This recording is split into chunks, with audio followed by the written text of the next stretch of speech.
Lira, that is a leader of the geometry group of Federal University of Ceará, that is an important geometry group in Brazil.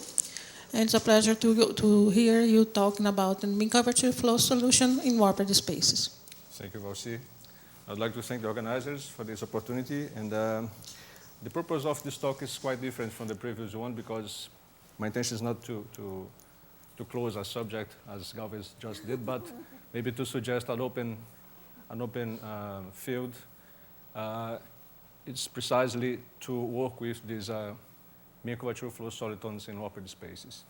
So I have to tell you that this is a work in progress. It's a very Latin work because it's a collaboration with Luis Alias from Spain and Marco Rigoli from Italy. And this concerns setting these kind of solitons, mean curvature flow solitons, in some particular Riemannian ambients. And just to fix and to define some notation, I have here the classical formulation of mean curvature flow. You start with some Riemannian manifold M, and then you flow this M into some ambient M bar according to this law here, to this evolution law here. So you are flowing these submanifolds according to their mean curvature vector field. That's the classical mean curvature flow.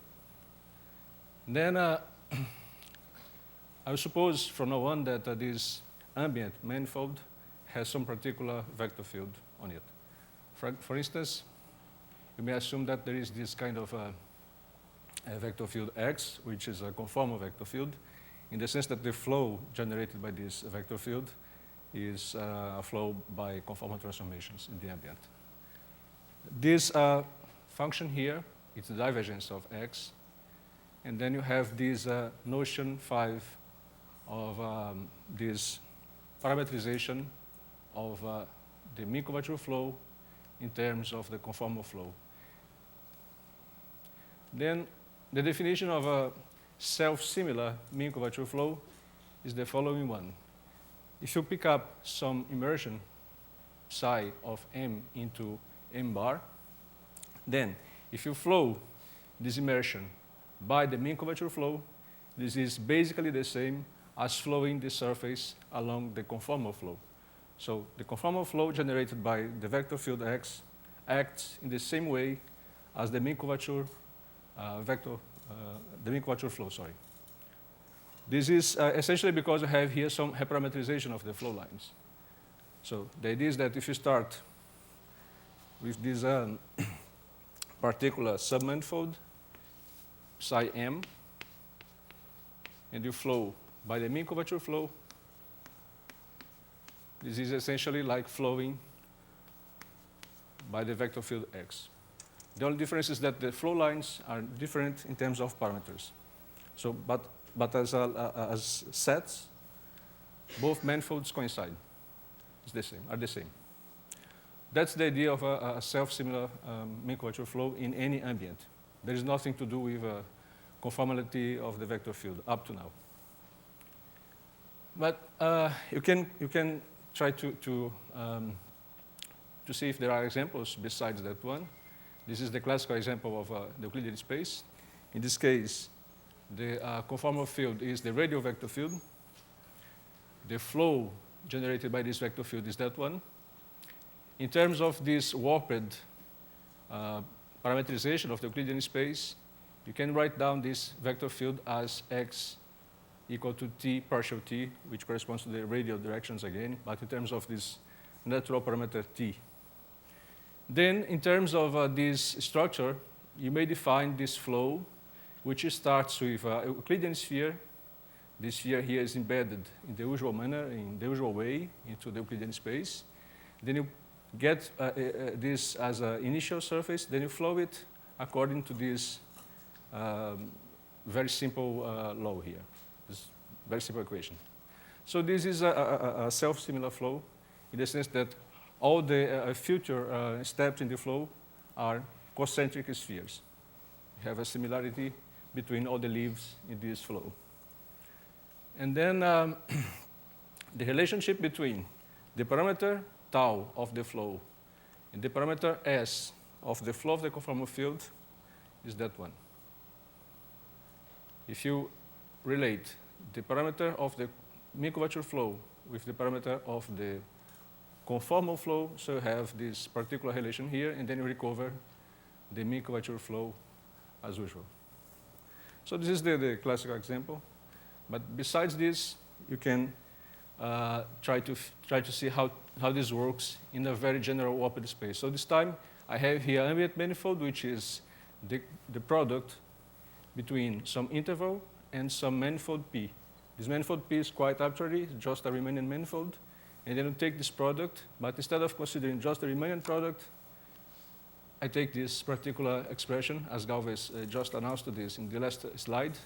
This is a kind of warped metric between P and I. So I have this general metric, which of course depends on the choice of this function h. Then, in terms of T, which is the parameter along the factor I, in terms of T, you have this conformal vector field here. This is a particular conformal vector field that is ambient. And then the parameter of the flow is given in terms of this integral here. Then the flow of x is exactly this expression in terms of coordinates. So if you want to define a mean curvature flow, starting with some particular leaf of this warped space, so if you get this particular P embedded into the product, and if you flow this particular P according to the mean curvature flow, you get this equation here. Because this term is the mean curvature of the leaves. H prime over H is the mean curvature of the leaves at each value of T.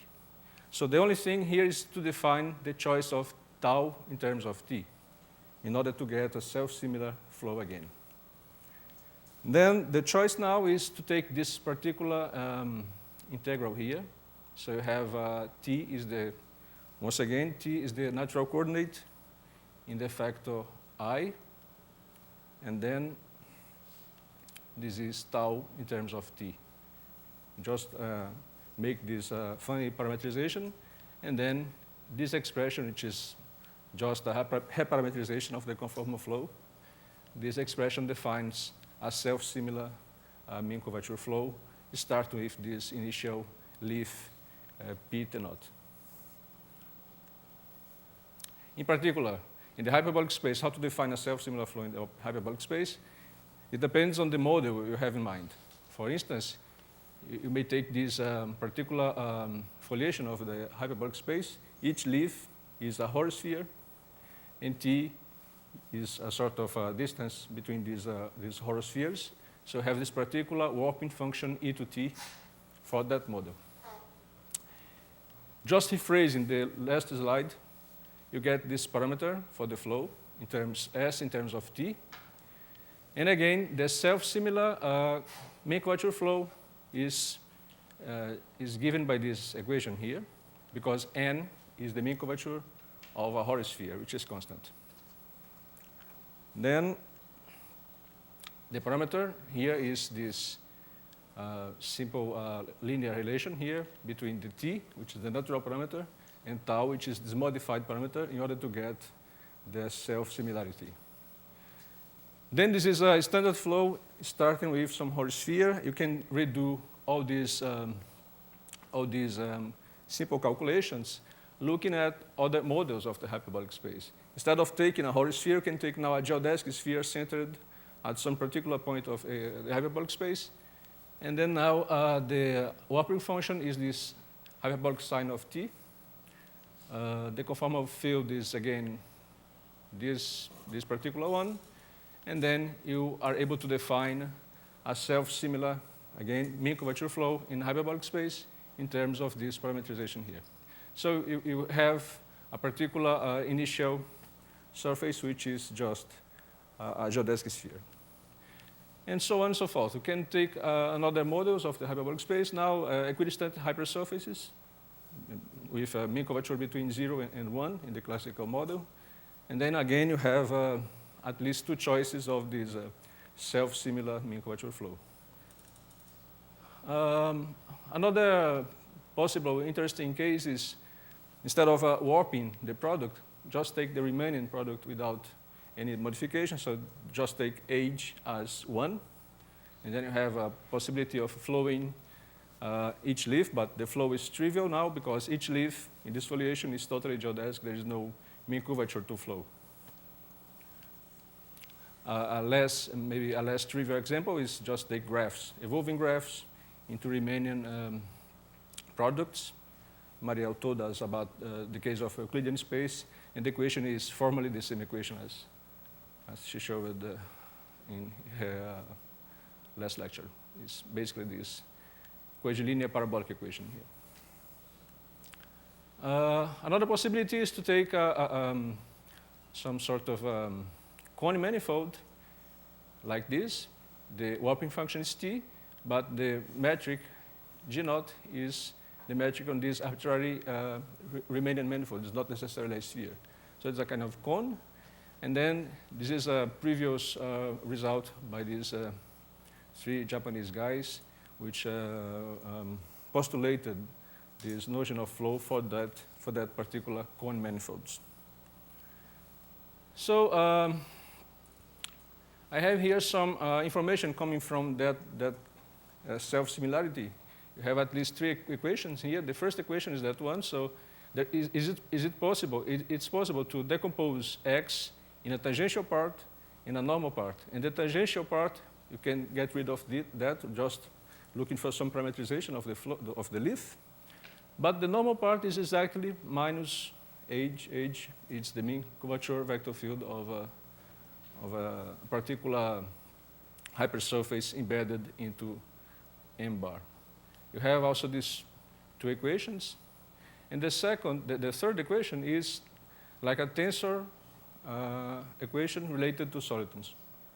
The classical one seems to be this one, 9, but now you get this equivalent tensorial formulation of a solitons, quite similar to Ricci plus the Haitian of f equal to something times g, the equation the Tangzhou showed us in his talk. So there is some freedom here in choosing this constant in front of x. Then you just take the parameter in order to consider from 01 this constant equal to 1. That's the parameterization you have from 01.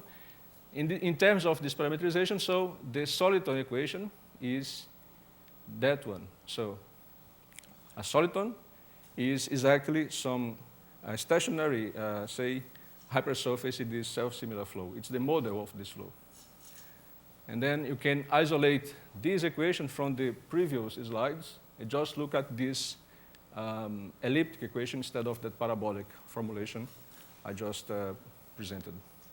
So this is the motivation that kind of self-similar mean curvature flow gives rise to this equation here. So you can look at this directly and just claiming this as the soliton equation in these warped spaces. If you look for the case of a codimension 1, in this particular case, you recover that well-known equation for solitons.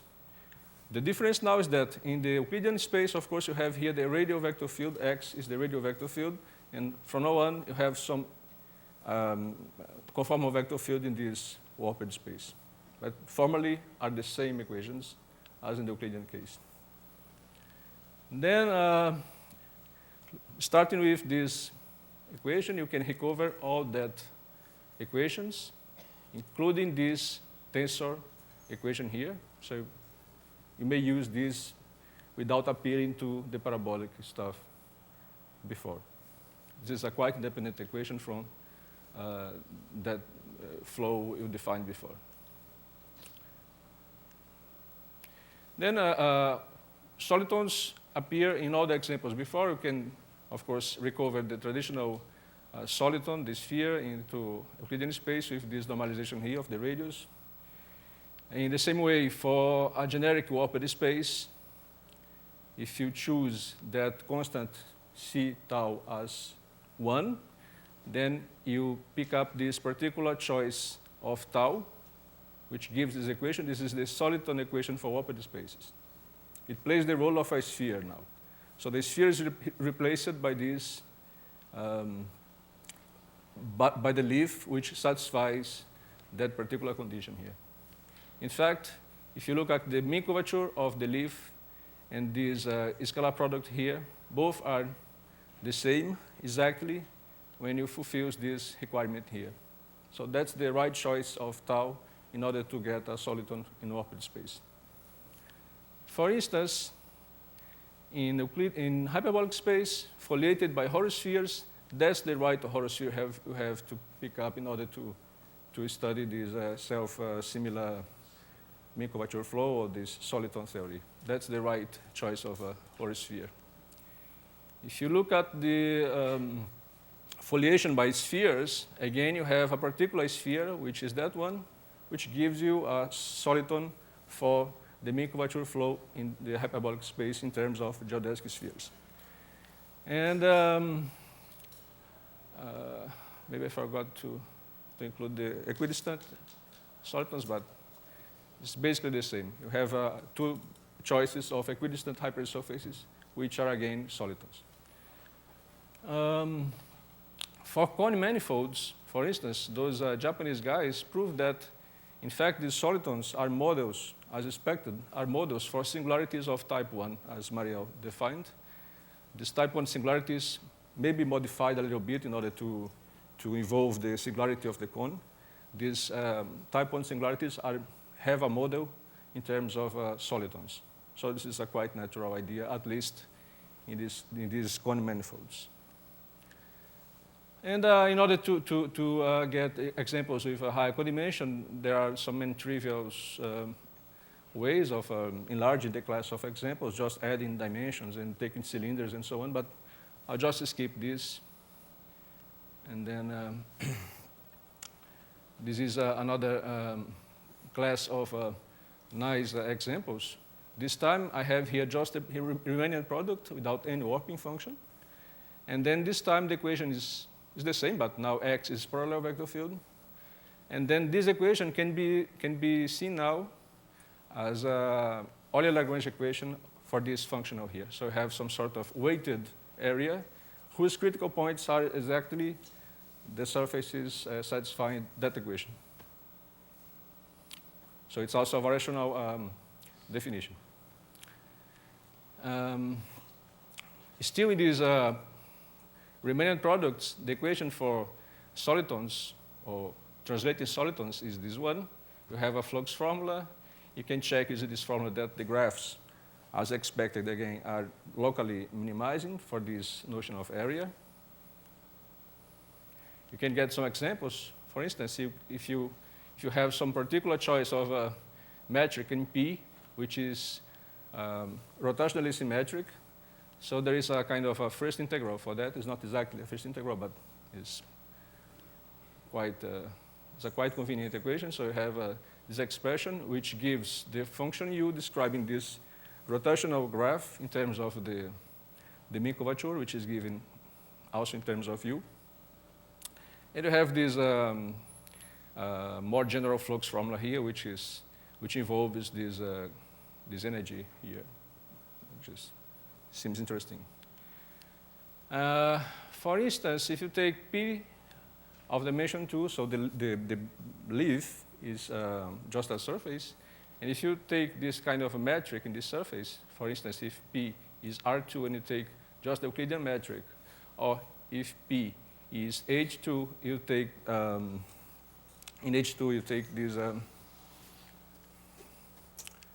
H2 you take this as tau, and this distance here as r, like equidistant surfaces from geodesic. So looking at this particular model of H squared in terms of this warped metric, you can obtain examples of translated solitons which are no longer trivial, or like green reapers for this product. For instance, in Euclidean, in hyperbolic space, hyperbolic plane times r, you have this particular choice of a function which gives you the Green Reaper for this product. So you can develop all this stuff again for these product spaces, just replacing the classical expression for the Green Reaper, the Euclidean one, in terms of this new set of coordinates for the hyperbolic plane. And again, coming back to the variational setting for the general warped space, you also can see that the soliton equation, even for the warped spaces, coming from some variational problem, we just try to extremize, get the extrema of this functional. This time, eta is that function. So you integrate the warping function against t, and you get this eta. So this is the weight you choose in order to get critical points of that. And the critical points of this functional are exactly the solitons in that definition for the warped spaces, at least for codimension one. So this is the first order equation. This is the Euler-Lagrange equation for that functional. And the second derivative of the functional as natural gives some sort of Jacob stability operator. It's Laplacian plus this stuff here, but there are some minor changes on the operator because delta eta is the weighted Laplacian. It's not the usual Laplacian, Laplace-Beltrame operator, but it's the Laplace-Beltrame operator plus some contribution coming from the weight. So if you integrate this against this weight, you recover the divergence theorem. That's the idea. And the Ricci tensor is also modified. You have to include this term here, which gives you the Haitian of eta. Eta, again, is the integral of h. Look that for the particular choice of the Euclidean space, eta is exactly the Gaussian density up to some 2 here, because my normalization is different from the traditional one.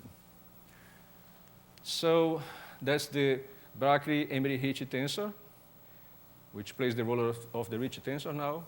And this is the weighted Laplacian. In order to explain the hypotheses which will appear in the statements of the results, I have to introduce some basic notions of the warped geometry. So in this Riemannian warped product here, X is conformal, you know that, but X is also closed, in the sense that the one form equivalent to X is closed. So you have this nice relation between the derivative of X and the metric.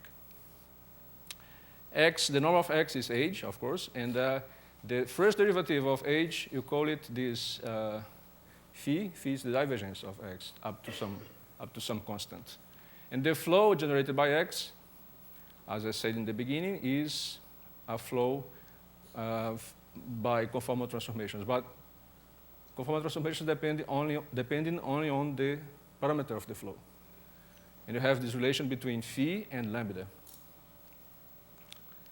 And the mean curvature of the leaves, each leaf t times p, has a mean curvature with respect to this direction, the direction opposite to the direction of the flow. So you compute it, and you have this term. And the Ricci tensor in the direction of the flow is given by this, and the Brachy-Emery-Ricci tensor is given by that. So I have these equations, and all statements you rely on these on assumptions on these quantities. The Ricci tensor in the warped space, or the mean curvature of the leaves. You appear often in these statements. Then you get some fundamental equations to work with in order to obtain the very basic results. There is nothing deep here. It's just the very basic, the very preliminary results about this notion of solitons. So I have here, again, eta, which is the integral of h, and phi, which is the derivative of h. So putting these two together, you have this nice formula here. You take this Laplace-Beltrame operator, applied to eta, you get this. And the weighted Laplace-Beltrame gives you that expression. Again, this is given by this, a perturbation of the Laplacian. You also have a kind of, say, extrinsic Bochner equation. You have this kind of expression here for the mean curvature vector field of the soliton. So these are the key tools for combining and getting results. You have to put these formulas together in order to obtain our results. Okay, this is two open spaces. In general, have this monster here hiding this term. If you open up this, at least for the open space, you get this garbage here, but it's the life.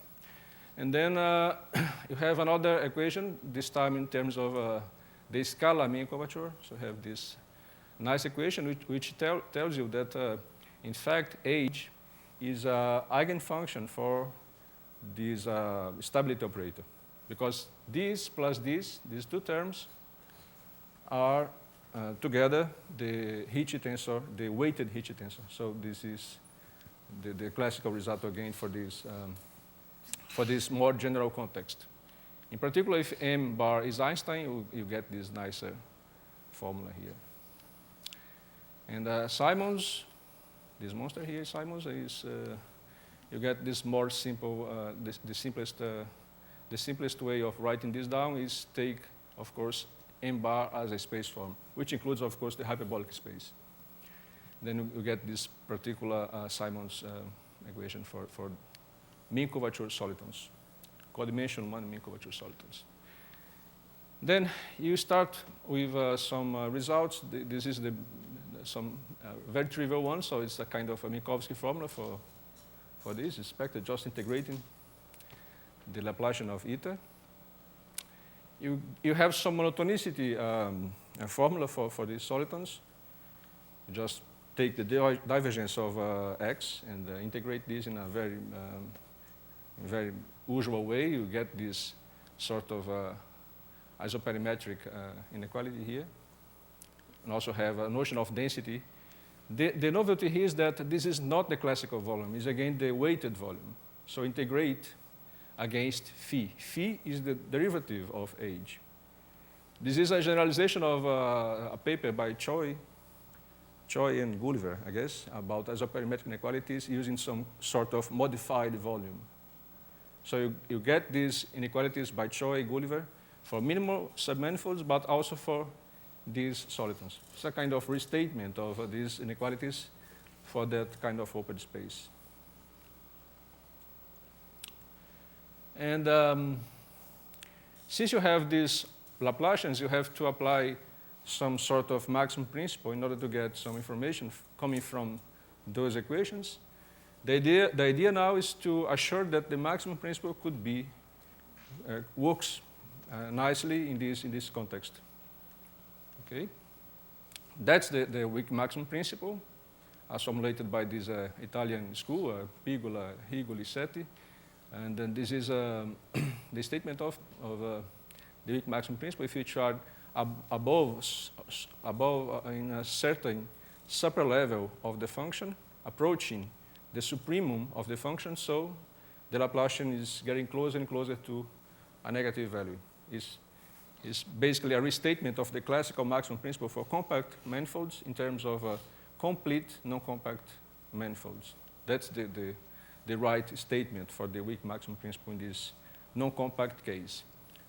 This is equivalent, of course, to taking to assuring the existence of a sequence which satisfies these two requirements here. This sequence is approaching the supremum of the function, which is supposed to be finite, and the Laplacian is approaching zero from both. So what are the conditions in order to guarantee that the manifold M satisfies the weak maximum principle in order to apply it to our equations? The first general setting is that the maximum principle is equivalent to stochastic completeness of some diffusion process, maybe generated by this particular choice of operator here. But a more concrete or a more geometric, maybe, approach is to prove the existence of some Kazminsky function, in the sense that you have to assure the existence of some function v, which is like this, okay, like a distance function, say, in this complete manifold. and which is essentially, say, subharmonic outside some compact subset. You have to guarantee the existence of V based on some geometric assumptions. That's the idea. This is a sufficient criteria, but also probably in this case of Laplacian of eta is also necessary as a criterion for establishing the weak maximum principle. There is a variant of that. Maybe I skip that, but it's basically the variant of the weak maximum principle with boundary. Okay. And that's the first kind of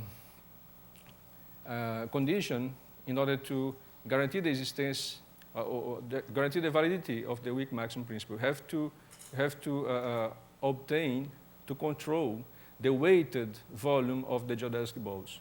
If the weighted volume is not too large, the growth rate of this volume is not so big, then the consequence here is that the open or weak maximum principle holds. So this is a traditional assumption in order to guarantee that this kind of behavior holds. So you start with some control on the Ricci tensor. This time is not exactly the Ricci tensor, but the weighted Ricci tensor. So you control it from below, and basically you are able to get some control on the volume of the geodesic balls. That's the idea. Technically, if you start with this, then you get this nice formula for the control of the geodesic balls, the volume of geodesic balls in terms of this weighted volume. That's the guidelines for having some maximum principle. For instance, in our context, if you have a soliton, take the traditional conformal vector field, suppose, just for simplicity of the statement, that M bar has constant sectional curvature, it's a space form. Then, if you assume this along your submanifold, then the weak maximum principle holds for eta. Laplacian of eta, with eta is the integral of H. So this is a condition, not so bad condition in order to ensure the validity of the weak maximum principle in this context. That's the idea. You have to take to combine the tensor equation of solitons, which is a new equation. It's not basically H equals to minus x times n. Is the tensor equation. You have to combine it with Gauss equation after traces, and you get this relationship between the Ricci and the ambient in the submanifold and the metric. Plug in this kind of information in this sort of result. Call this function as G. This one is your G. So plug it into the expression of the volume, and you get this thing here. The weighted volume has this behavior here in terms of this bound on the Ricci tensor. And that behavior is asymptotically this one, so you are in a nice shape in order to apply the weak maximum principle, because you have this quadratic term here, which suffices to apply the principle to our solitons. In particular, if you are in a slab, so you have a control on this term here, so it's enough to suppose that the second fundamental form is bounded from above. It's finite in that slab. This is the parabolicity in terms of this Laplacian is not the usual statement of parabolicity. Is the strong parabolicity of this operator, but this implies the classical parabolicity and also the Alford parabolicity. You see this in a minute. And again, you have some sort of Kac-Minsky test in order to assure the parabolicity or the strong parabolicity of the operator. That's again, that sort of function. You have to cook up this function in order to guarantee the validity of this parabolicity for this operator. It's like, again, it's like a radial function, a distance function you have to produce in order to have the parabolicity. So the applications applying now the weak maximum principle, you have a series of small results, but just rephrasing some classical results for Euclidean space in terms of this more general context. So you have some sort of half space results here. So for instance, if your soliton is in some half space, so if the height is bounded, and if the mean curvature is comparable with the mean curvature of some slice, some leaf of this warped space, so there are two alternatives. Either your submanifold is inside a leaf or is below, always below these two. It's exactly a half space. So you lie inside some leaf, and then you are a soliton inside that leaf, reduced in codimension, or you are in this half space below that particular leaf, which is comparable with your mean curvature. That's the general idea behind this kind of half space results. The application is quite simple. Just look at this, the Laplacian of eta, and the hypotheses here are enough to have this as a strictly subharmonic function, at least in this level, which is quite close to the supremum of t. Then apply, without any problem, the weak maximum principle in order to guarantee one of these alternatives. And there are many variations of that. For instance, you recover this application of the classical maximum principle for solitons in Euclidean space. So if you are below the soliton, you have to be in some particular leaf, say in a particular sphere of the Euclidean space. If you consider now a complete non-compact example in the hyperbolic space, so if you are below this particular choice of height here, which is the soliton, then again your submanifold is inside some leaf, is inside some horosphere, and you, in fact, you have a soliton for the Euclidean space lying inside the horosphere. That's the pattern for all these results. Another possibility of defining a half space is to consider that this function here has a constant sign. Recall that this equal to 0 corresponds to the level t, which corresponds to a soliton. If this function vanishes, so the leaf is a soliton. Then constant sign should be interpreted like being on one side of the soliton, above or below, in some sense. That's the idea of choosing this particular function. Then, for instance, if you have a soliton in one side of a given soliton, a given leaf, then if M is compact, you are below this particular soliton, and in fact, your submanifold is another leaf of the warped product. That's the kind of idea for this simple case here when M is compact. Also in terms of this function zeta, which again gives you the definition of solitons for warped spaces. If you have this control on the volume of geodesic balls, the classical volume of geodesic balls in your soliton, then you have this estimate which locates the soliton in certain slabs into the ambient. So the slab in some way should be narrow in order to have inside it a complete soliton with infinite volume and with this behavior here. For instance, that's the demonstration, so I skip this for a second.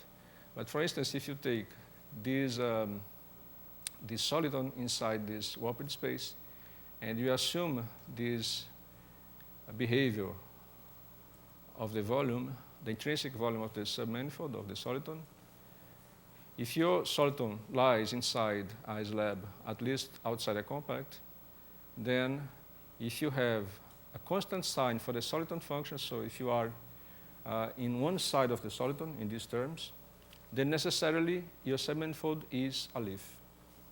So that's the idea. So you have a control of the volume, you are into some slab, then necessarily, if you have constant sign, if you are in half space, say, in terms of this function zeta, then your submanifold is necessarily a leaf. And the demonstration of the proof of this result is again based on these Laplacians here. So just take now the usual Laplacian instead of the weighted one. I skip part of the proofs in order to finish. So, and then I have some material later on to show you. And then this is another measure of the opening of this slab, the height of this slab in terms of the growth volume of the soliton. So if you have some growth rate of the volume of the soliton, so you have some estimate of the height of this slab in order to get the existence of a soliton inside it. Okay? It's a kind of I skip this, is not so important. It's just to give a hint that it's possible also to use this other equation of it's possible to use also this equation in terms of some comparison principle here. It's a comparison in terms of the weak maximum principle. So you're comparing your mean curvature of the soliton with the mean curvature of the leaf, so you again recover the half space result. This is a kind of a comparison result between mean curvatures. And you get this just looking at this Laplacian again. And finally, you can use a parabolicity criterion to have some result about existence or uniqueness of solitons. This time you have, again, a soliton inside this warped space. You have a conformal field. And I have some control on the Ricci tensor applied to the normal direction of the soliton in terms of the Ricci tensor in the direction of the field. So if you compare both in this way, and if you assume that your function here, your soliton function decreases a lot, which is the case of for example, of the hyperbolic space in the Euclidean space, because this is hyperbolic cosine, this is hyperbolic sine squared. So in Euclidean spaces, in hyperbolic space, you have all these conditions here. If you assume this, and you assume that your mean curvature is positive, is somewhat positive, there is a region where you have this bound from below. And if in the same region, the mean curvature is bounded from above, and the squared second fundamental form is comparable with basically the mean curvature of the leaf, in this case you have this sort of gap result. Either your soliton is minimal, so it's trivial, or you have some constancy of the second fundamental form, because this is computed at some particular value of t, so this is constant, and age is also constant. Under these assumptions, under this control on the Ricci tensor. That's the idea. And again, you have to take this formula for the 1,000 times. You will take this, and then you guarantee that this function works as the Kazminski function in this, under those assumptions. Those assumptions on the statement guarantee this. And then you now use for the first time that equation on the Laplacian of h squared in order to apply to it the parabolicity criterion in three different ways, in terms of its strong parabolicity, in terms of Alfred's parabolicity, in terms of parabolicity in the classical sense. You use 3 times there, so you can get the result in the end about this gap. As I said, either the soliton is minimal, or the second fundamental form is constant, and also the mean curvature is constant on it. Then those are particular examples. So you have maybe I'm just recovering some classical thing on solitons in Euclidean space. So you characterize either minimal or cylinders and spheres, just assuming this. This is exactly the main curvature, say, of a sphere, in this case. For whole spheres inside the hyperbolic space, you have this bound on the second fundamental form, even for a higher dimension, codimension, and you get again this dichotomy in terms of parallelism of the second of the vector, parallelism of the vector, mean curvature vector, You have these two possibilities here coming from this control, this bound. The proof is quite simple. It's just a matter of applying again the parabolicity of this operator. And those are other just different ways of stating these this kind of gap results. Now we have, for instance, some control on the squared mean curvature. And I suppose that M bar has constant sectional curvature in order to apply the Simon's formula in his nicest way, his nicest form. Then you have that if you control these in terms of this quantity again, if you do not have this control, then you have a totally geodesic soliton. And in this case, this space form is Euclidean space, and this soliton is embedded, immersed into a hyperplane. That's the proof. Again, you have to combine all these Laplacians you have in order to use the weak maximum principle. I'm sorry, I have to skip it in order to respect the time. And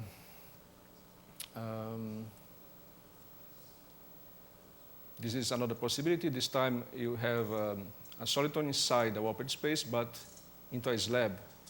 And again, if you don't have this control, then you have a totally geodesic example.